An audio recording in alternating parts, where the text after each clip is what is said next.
Not the one that we played. We played their backup.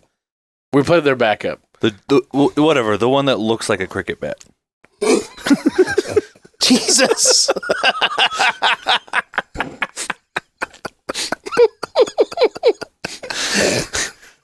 I'm shocked you didn't get any on me there. I didn't spit it No, out. I know. I was fucking... Our computers almost just got completely covered. Like, he looks like a cricket bat. Oh, my God. Am I wrong? Well, I'd have to look up... He's very not aerodynamic, is I'd the have to point look up that a I'm cricket trying bat. to... Oh, Jesus They're Christ. flat. They're wide and... He wasn't very flat either, though. Not aerodynamic was the point. Jesus Christ. The thick fella. Damn. He was very thick. I don't know your name. Sorry if you're listening to this for some reason, but I'm losing it. eat a salad. Oh, man. He was only a sophomore last year. You okay?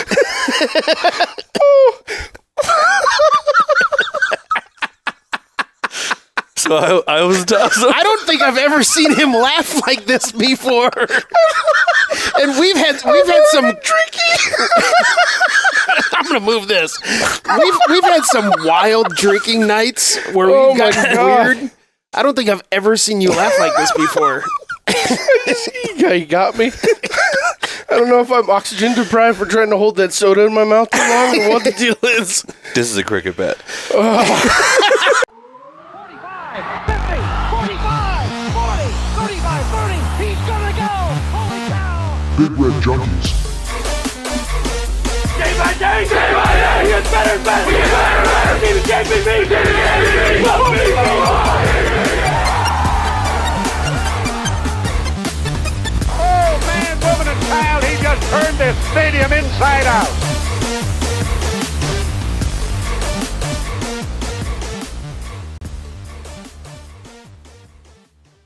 Did you guys hear Baby Ferentz was in town?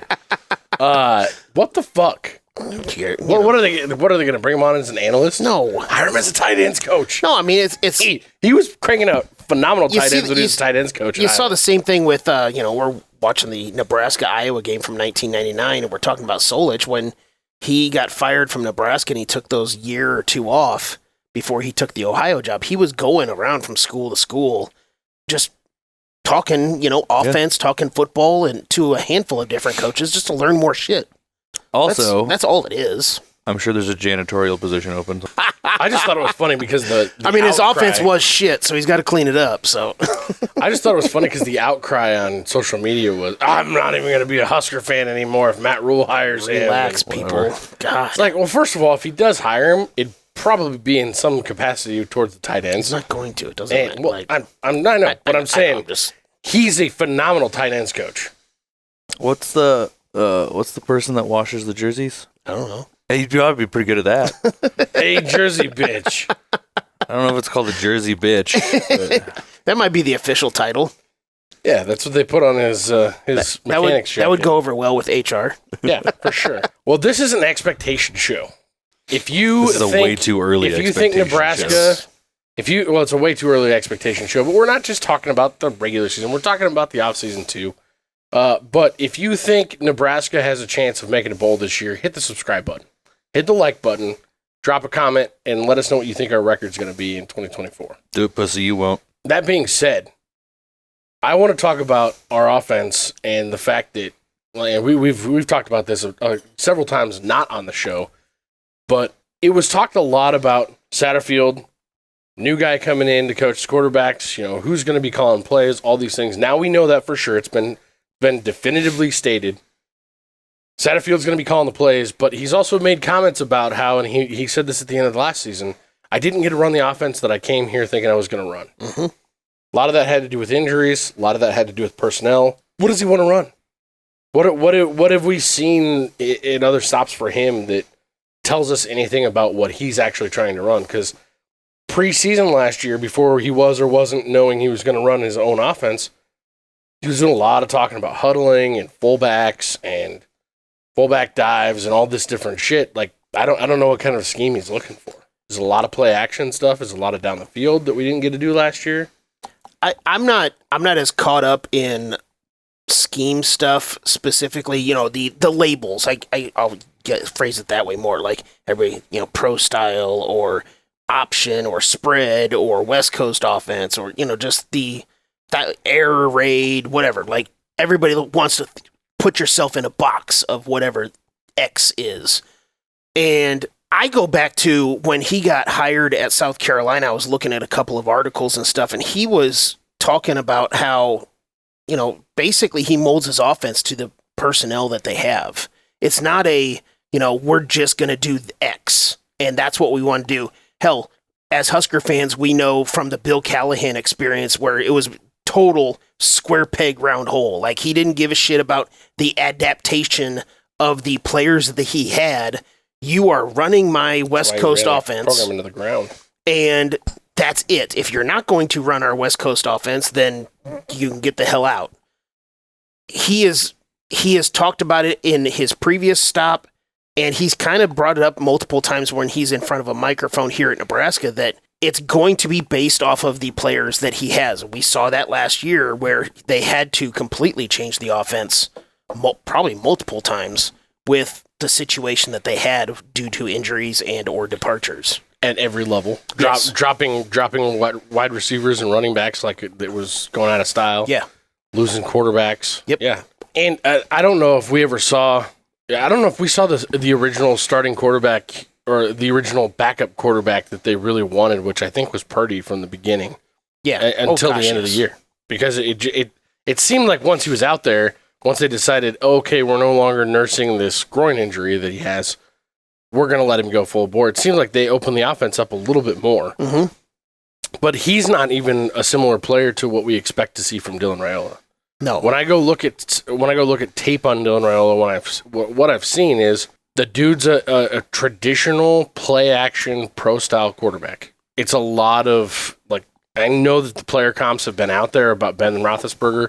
That more has to do with his size and his thickness and his not necessarily escapability, but his being tough to tackle, just because of his size. But it does remind me a lot of that type of offense that the Pittsburgh Steelers were running when Roethlisberger was at his height and he was one of the better quarterbacks in the NFL. It'd be interesting to see something different come from that. I don't, some people have talked about him being more of a Patrick Mahomes type and being able to scramble around and do all those things. Patrick Mahomes is not fast. That's what a lot of people don't realize. Is Patrick Mahomes, just because you're a scrambler or you're a get out of the pocket kind of a passer, that doesn't mean you have to be fast. Patrick Mahomes is super, super smart. I was just getting ready to say that.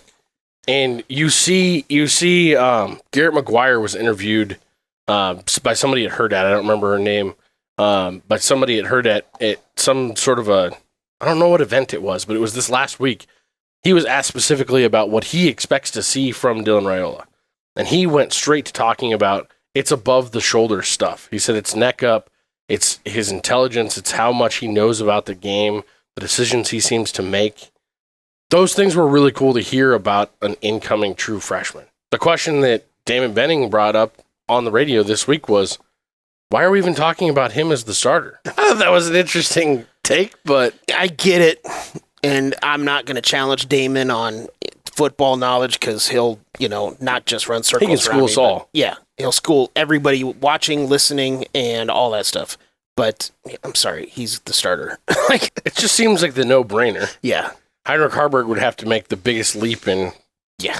It's the most improved player of the year in college football. Or Danny Kaelin, you'd never know. Hey, dude. Okay, maybe he's going to come out and rip it up. If somebody else was going to start, I wouldn't necessarily say it would be Harper. Yeah. I don't know. When I'm thinking about next season, I'm operating under the assumption this is Dylan Raiola's spot to lose. I think so is everybody else, including the entire coaching staff. Yeah, he's going to have to earn it, but he's the clear favorite. When you look at everything, his entire body of work. He's the clear talent. Yeah, he's the clear talent. Yeah. And because of that, I do think we're going to see a lot more of that pro style. Whether it's RPOs, whether it's just straight up drop, 3-step drops and sling it, because he's going to have a bevy of weapons to throw to. Hopefully. Well, again, on paper, yes. Barring injury, yes. he at least has 2 guys that are coming in that have a lot of production in their history. I'm excited about 14 tight ends to choose from too. So. Yeah. Well, there's that. There was another one of the comments on our last show on the top 5 returning when we were talking about we touched on Thomas Fidone a little bit. That's another one that we didn't mention in the dark horses, that if Fidone takes a big step forward and really realizes his potential, he could be a dark horse guy. He might get pushed by some of the new guys that come in. Well, that was the comment that was made, and I tried to find it. There were so many that I couldn't find it, but I think it was Emma's dad said, or Emu's dad, or however you say that. You're just gonna have to let us know. You drop it in the comments and let us know what it is. Yeah, I think it was you that commented and was talking about Fidone and then Carter Nelson and how he's proven and he's shown at some of the Senior Bowls that he's not just an Elite 8 freak. He's a real legitimate football player. He made the comment that he thinks he's probably going to be living with Raiola in the offseason, and those two are going to make a huge connection. I was like, well, cool. It worked / didn't work so hot for Fidone and Harburg. It's a little different caliber of player, yeah. At least on the one side, but that's also a super common thing amongst players, yeah. So I'm not going to say that one comparison. No. I understand that, but more what he was getting to was he thought that Carter Nelson was going to force his way onto the field this year. Maybe. I could see that as a definite possibility. I also hope so. Yeah. Oh, that'd be fucking awesome. More weapons, the better. More weapons, the better, and that guy can go anywhere. Yes. And that was the other thing too, is he was a very slight tight end size, and just since the football season ended, he's put on like 15 to 20 pounds. I mean, I know up. Every time he gets brought up, I know I am of the opinion that he's a little more of a project than other, but I also, that is not me criticizing him whatsoever. The talent, I'm not discrediting anything that he brings to the table at all. It's just, I'm kind of more of a wait and see on Carter Nelson for sure before I dive headfirst into it. I'm with you on that, and it's also because we don't necessarily need him right away. That is perfectly said, because as much as we like to criticize Thomas Fidone, he's still just as big of a talent as Carter Nelson is. And yeah, Carter Nelson is not a necessity right now. He's a luxury, but he's not a necessity. He's absolutely a luxury. And if he makes himself a necessity, if he forces his way onto the field and this is not an injury thing, then bonus. Fucking Neat. Awesome. Yes. And holy shit, because watch out if that type of athleticism is that type of also a worker and heady. Yep. Well, and if you're running more of a pro-style offense, you can also have 2 tight ends on the field at the same time. Mm-hmm. But we don't just have Fidone. Like, we've got guys. That's a strong room. That's a very strong room. That's what I mean. You could see a very different look to our offense this year. Absolutely. And it makes it more exciting for me to think about, because I kind of just am penciling in the defense being what it was last year. Yeah. I'm not anticipating it being a leap forward necessarily, even though I really hope it is. And I think it has the ability to be with the guys that are coming back. But losing a guy like Omar Brown, that's a big shoe to fill. And we've Quentin Newsom. Yeah, and Quentin Newsom. We've addressed some of the guys that are coming back that, Singleton might be an Omar Brown instant filler. Maybe Omar Brown was never Omar Brown last year if Singleton never got hurt. Yep. We don't know. But I'm kind of just penciling in the defense to be where it was. And that, to at me... minimum, where it was. At minimum, where it was. Yes. I mean within a range. Give or take 5 or 10%. Of course. Right? Because if they get 10% better, they're a top 5, top 7 unit in the country. Because, I mean, everybody wants to... And I'm with them, but everybody wants to say, oh, they're going to be so much better than they were last year. I'm okay with them being the same as what they were last year. If they're the same as what they were last year, and our offense is a little better, then we're an 8-win team instead of a 5-win team. Possibly, yeah. Those new episodes that the university's putting out on the football team, they're called Chasing 3 for a reason. Mm-hmm. He said there were 5 games last year that we lost by 3 points. Yeah. If we had 3 points, we win that game. Yep. And so we're chasing 3 more points a game to do that. All we have to do is have the defense stay where it is and literally hit a field goal. Yep. In a couple of those games where we didn't have them. So it's because of that. I know that, Jed, I know you hate talking about record predictions. I know you. I know you're just not a fan of it. Nope. But I wanna take another look at this.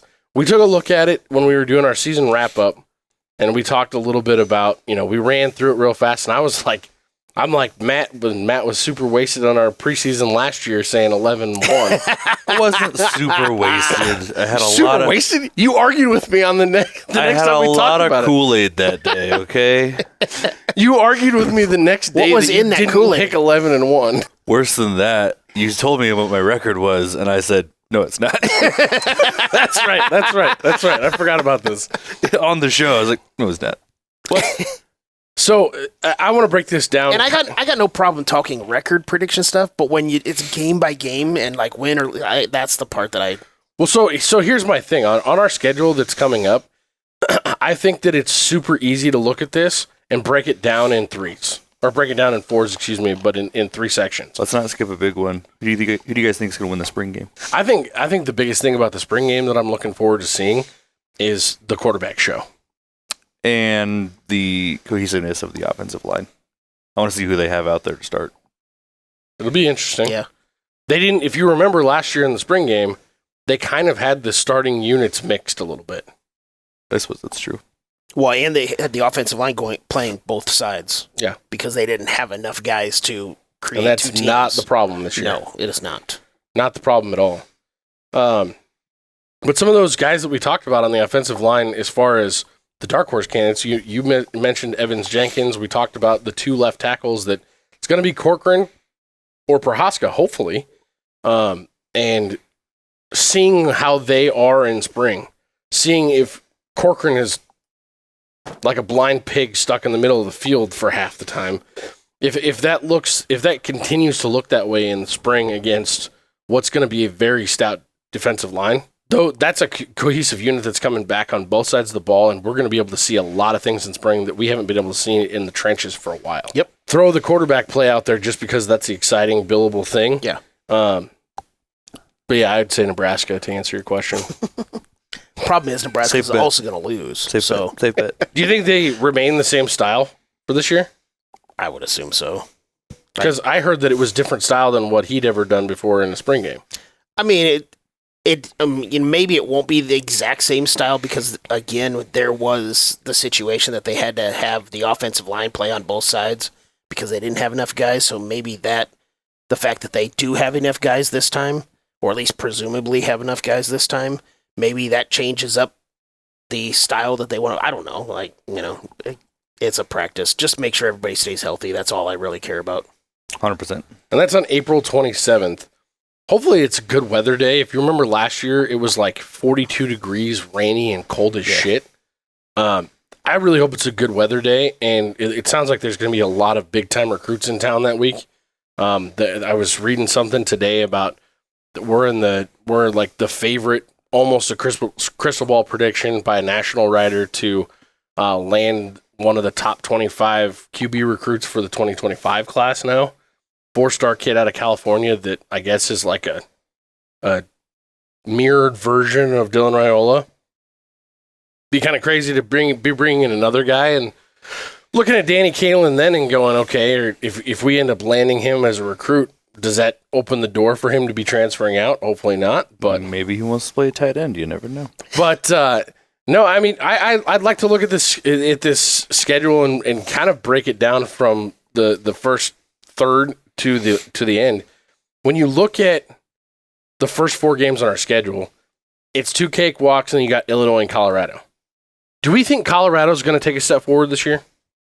No, because they seem to regress as the season went on last year. I think Colorado is going to be the exact same team without all of the hype at the beginning of the year. Really? I can see that. Yeah. Yeah.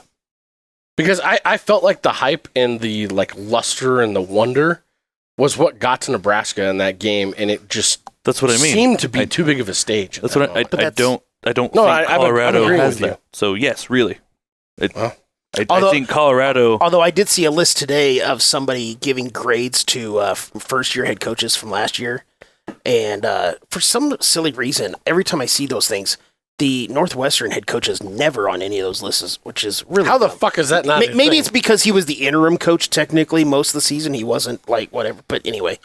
Who cares? It should still count. I agree with you. They shouldn't have won any games last year. But putting the grades on these coaches, Deion Sanders had the second highest grade at a B. It's like, how the fuck do you give him a B with the season that they had? Well, because of how bad it was the year before. Whatever. I mean, when you look at just the record, yeah, he improved their win total by 500%. Cool. So, to answer your question, I don't see them being any sort of improved this coming year. I'd really love for that to be extract a pound of flesh and assert your dominance over them. I don't care if we win that game by a point. I just want to win the game. I agree. Yeah. Is that Lincoln? Tired of losing to Colorado. I gotta be honest. When's the last time we beat them? A long time ago. It was like 09? It was a long fucking time ago. I mean, granted, we've only Too played them. long ago. Now this will be the fourth time we played them since then because we had those 2 games against them. Right. But, you know, whatever. It's kind of one of those. I always laugh when like these non-conference games, like, oh, they haven't beaten this team in 60 years. Well, how many times have they played? 3? Like, you know, It shocks me in games. they haven't beaten them since 1945. That's They've what only shocks played me 3 in times. SEC games when they talk about Alabama, and they'll mention them against like a Vanderbilt or something like that, and I'm like, that sounds like a lot. And then you go look it up, and it's like, how the fuck have they only played like their own conference team? How the fuck have they only played them 3 or 4 times in the last 15 years? What have we played Indiana like twice in the 12 years or so that we've been in the conference? Shit, that's a good point. So, I can't remember, but I think you're right. We've only played them like 2 or 3 times. And that'll honestly change some now that the conference is rearranged. And maybe, but they added more teams. So they added more teams, but you don't have to play the same 6 teams every year. Yeah, you're right. It'll be really interesting to see what comes out of the conversations that are happening right now around let's move the conference or the college football playoff to 14 teams. And now today it came out that the SEC and the Big Ten are kind of having their sidebar conversation about a TV deal that doesn't include the rest of and leaving the NCAA, and a TV deal that doesn't include anyone else.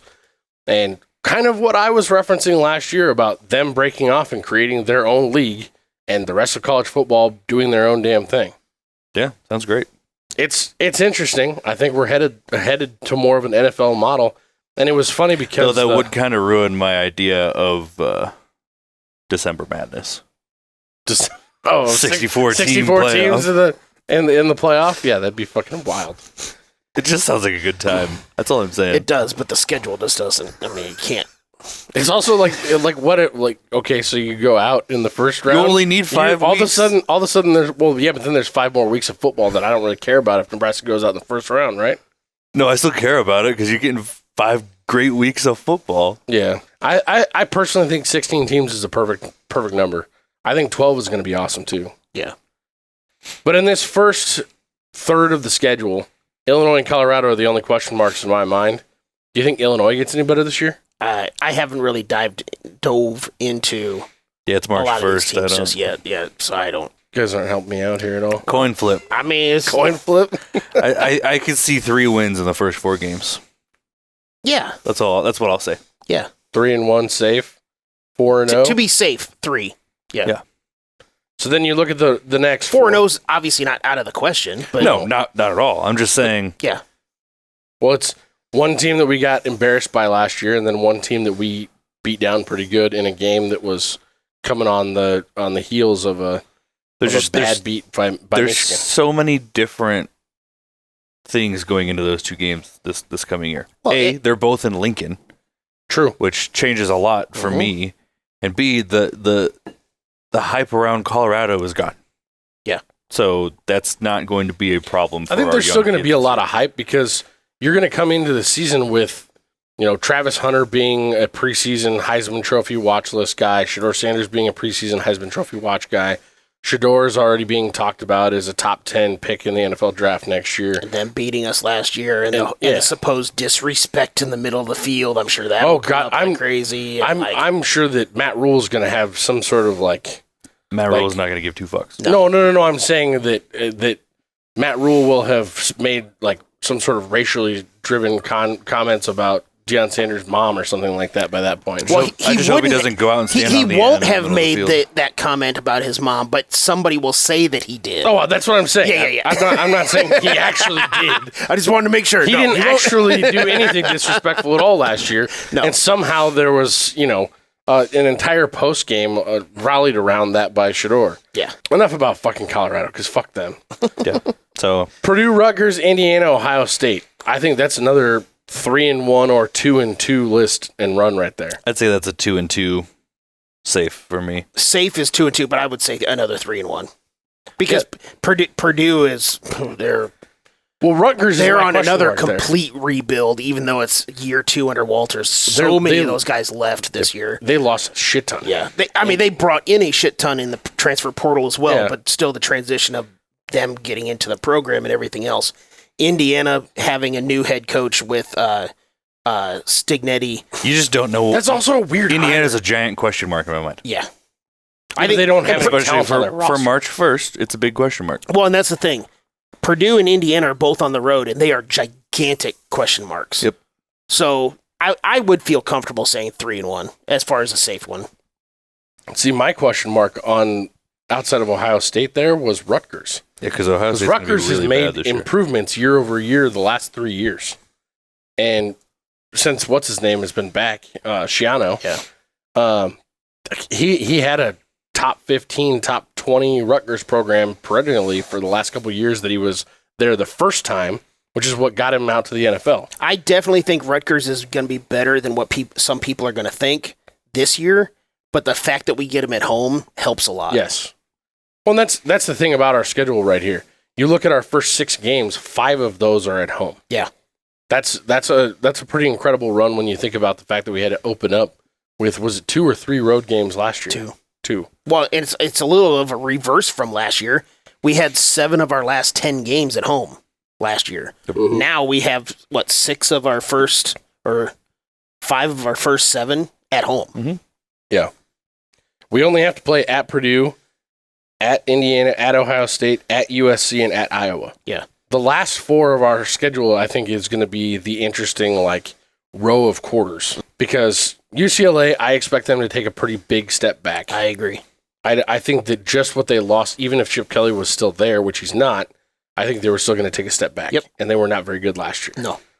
USC, I don't know who they have coming back. And on defense, who knows what the fuck they're going to look like. I feel comfortable because it's still Lincoln Riley, and they did recruit 5-star quarterbacks and stuff. Yes. Lincoln Riley is still there. They're still going to be good next year. But the question is, Are they going to be- They're going to be a top 20 team. Are they going to be great?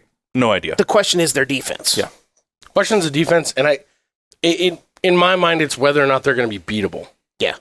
And I think a lot of how we look in the last 4 games is going to be determined by how we play against Ohio State. Is there going to be another Sunday practice that has to rally us around after we just get absolutely piss pounded up and down the field like we did I don't know. against Michigan? That's later in the season. I think the team's going to have a pretty good feel of who they are by the time we I play agree Ohio with that. State. But with the way our first 6 or 7 games line up, it kind of feels like we're going to get a pretty good shot at getting some confidence built in the first half of the season. That's what I mean. And if you don't have that confidence, then you've already kind of lost it. Well, if we don't have the confidence built up in that first 5 or 6 games, there's going to be a lot of people getting mad about different things Rule's doing. I would assume. I won't be one of them. But No, I won't be one of them I either. agree 'Cause I'm with going to you. give him the first 3 years without question. Yep. And I'm not saying that I see that. I see the team continue to make progress. Mhm. I'm just saying I don't see Ohio State being this giant daunting thing. Do I think we're going to lose to them? 100%. But I think Ohio State's I gonna be don't the best think team in that they college football. roll us like Michigan did last year. Maybe not like Michigan did, but I think Ohio State's going to be the best team in college football last year. Or this We next say that every year, and then yeah, I Sometimes they seem miss to the pick them playoff. to win the national title. Yeah, but they- almost sometimes every they miss the year. playoff. They brought so much shit back and brought in a couple dudes. They did, but that doesn't guarantee shit. So No, you're right. You're right. I'm not disagreeing with you because I'm probably going to stupidly pick them to win the national title. Ohio again State next year, almost but seems to me like a team that has too much turnover. Too much turnover? Yeah, for players. They brought back dudes that were going Yeah, to they be didn't- first-round picks this they year. didn't really have. they don't have much turnover. They've got a wide receiver core that's going to probably put 2 in the first round. Their running back was already projected to be a low first round pick. You look at the they're going to upgrade at quarterback this year. On the defensive side of the ball, they brought back a bunch of guys. Yeah, I mean, they're like. This isn't an Ohio State show. Just let me shit on him a little Just bit. saying, like, They brought back one of the be best defensive backs in the entire country as a recruit from Whatever, Alabama. he's a pussy. They're Fine. probably going to have like 5 to 7 dudes go in the first round of the draft. Wow. They're going to be really fucking good. Yeah. But this might actually look a lot like maybe this is Ryan Day's like big hurrah and he rides off to the NFL just like Jim Harbaugh did. But this reminds me a lot of what that LSU Is Joe he gonna Burrow have a giant team. cheating scandal to do it too? The Joe Burrow LSU team that was just so old and so talented, like they just blew everybody's doors out. Like that's what this Ohio State team reminds me of. But USC, kind of a coin flip there. Wisconsin, I don't know what to think about Wisconsin and Fickle in year 2. Yeah, I don't either. And I hate the quarterback that they brought in from Miami, Tyler Van Dyke. I think I've been equating him to like an Adrian Martinez type where he had a great freshman year. Sky was the limit. Everybody's like, oh my God, Miami. I bought into it. I was like, Miami's going to be really good with Tyler Van Dyke coming off his freshman year. And he just never got any better. And it was just like, and again, this isn't me saying he got worse. Like, Adrian Martinez did not get worse. He just kind of maintained. Well, I know when I brought him up in the transfer portal talk before we found out Raiola was coming, you were like, fuck no. No, absolutely not. And so I don't know what he's going to do at Wisconsin. Maybe he finds his magic again from his freshman year or not, but I'm not sold on that bringing in Tyler Van Dyke, so no. Do you think that that's a winnable game for us? I mean, it's at home, so It was yeah. an overtime game for us last year at Wisconsin. And again, especially being at home, yeah. It's a winnable game, yeah. And Iowa is always a coin flip. Yeah. Iowa's a coin flip. I don't know. Look, I think Iowa's going to be a very different looking team this year because they actually have an offensive coordinator. But they didn't, they're just Iowa. Do they They still don't have anything exciting. Is that Bridge Troll coming back at quarterback? Yes, he is. Not the one that we played. We played their backup. The one that looks like a cricket bat. Jesus. I'm shocked you didn't get any on me there. I didn't spit No, it out. I know. I was fucking. Our computers almost just got completely covered. Fuck, he looks like a cricket bat. Oh my god. Am I wrong? Well, I'd have to look up. He's very not aerodynamic. Is I'd the have to point look up that a I'm cricket trying bat. to? Oh Jesus! They're Christ. flat. They're wide and He wasn't very flat either, though. not aerodynamic was the point. Jesus Christ! The thick fella. Damn. He was very thick. I don't know your name. Sorry if you're listening to this for some reason, but eat a salad. Oh man! He was only a sophomore. You okay? So I was I don't think I've ever seen him laugh like this before. And we've had some drinking. I'm gonna move this. We've had some wild drinking nights where Oh we've my gotten God. weird. I don't think I've ever seen you laugh like this before. Hey, you got me. I don't know if I'm oxygen deprived for trying to hold that soda in my mouth too long or what the deal is. This is a cricket bat. Oh man. Oh, I got a stomachache. Oh God. Holy crap! So basically, Jed picked us to have 3 to 4 losses. I've told you before that I think 8 wins is our ceiling, mainly because of it having it. And this isn't a criticism on him, but we're still growing, and to expect a ton more than that with a true freshman quarterback coming into the season, as far as a way too early prediction, that's where I'm sitting on here on May or March, whatever we are. I think currently our ceiling is 8 wins. What do you think the floor is? I think we make a bowl game, so I'd say 6. I mean, that's fair. Vegas has our odds at 7. 7.5. Wow. All that laughing has got my throat all fucked up, too. Yeah, Vegas has our odds at 7.5 right now. It matches Wisconsin. I think it also matches Colorado. That seems high for Colorado. No, Colorado's at like 6.5, I think. Is it? Or something Okay. like that. I knew they took a step forward from what they were expected to last year, but when I look at when I'm thinking just in a range floor to ceiling, I really honestly I think probably 10 wins is our ceiling. By the way, Colorado's win total for 2024 is set at 4.5. 4.5. Okay, wow.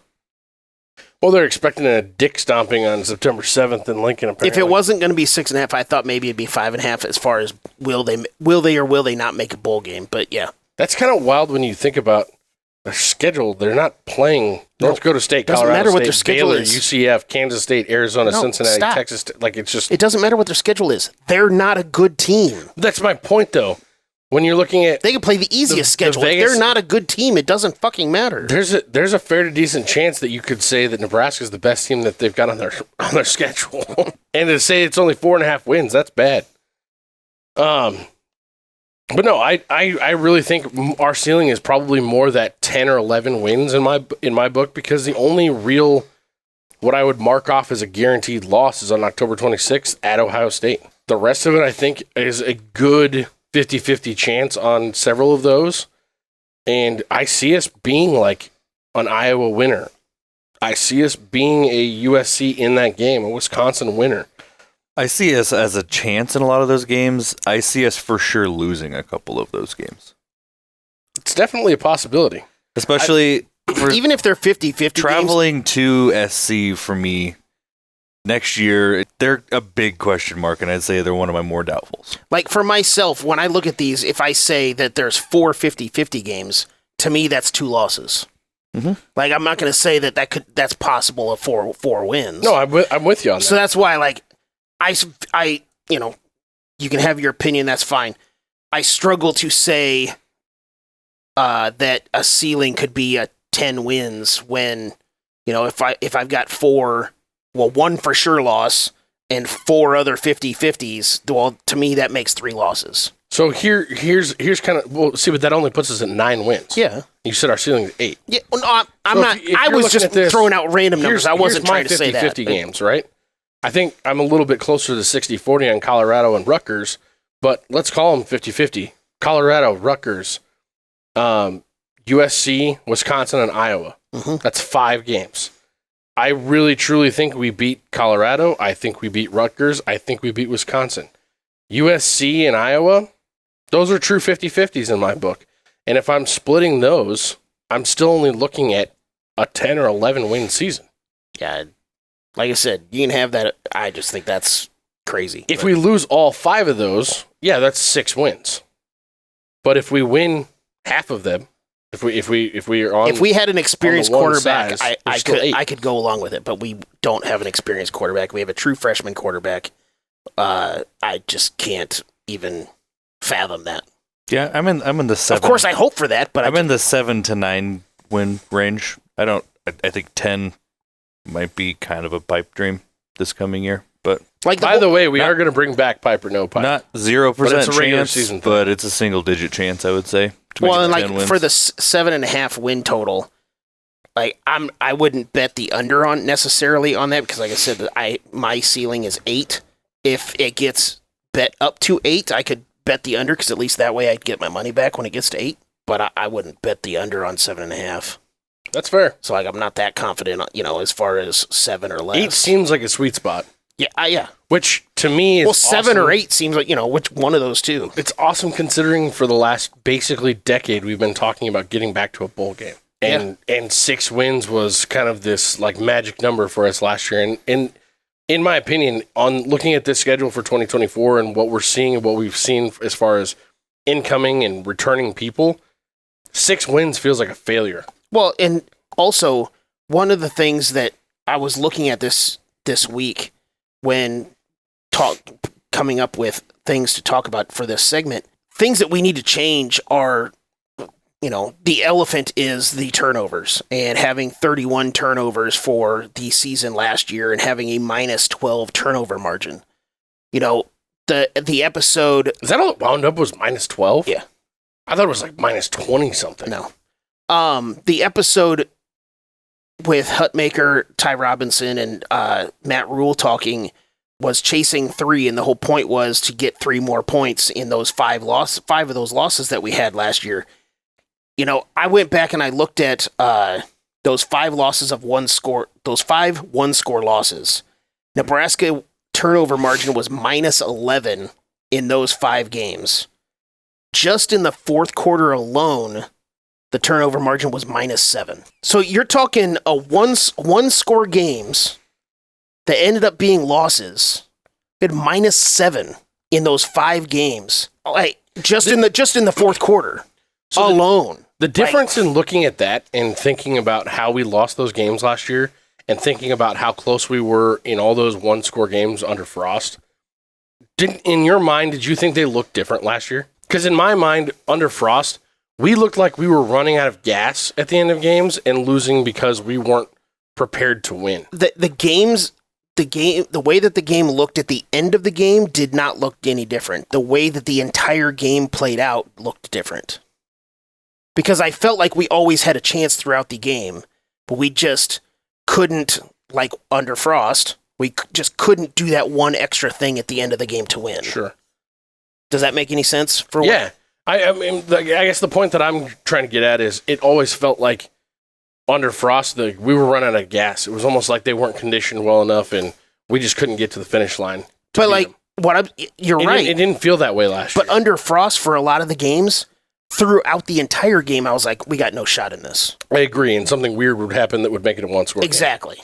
Yeah, that's the thing. We would actually score in the fourth quarter to make it a one-score game when the entire game, it wasn't a one-score game. Yeah, no, it's going to be interesting to me just to see if we have skill position players, including our quarterback, that are going to take care of the ball better this year.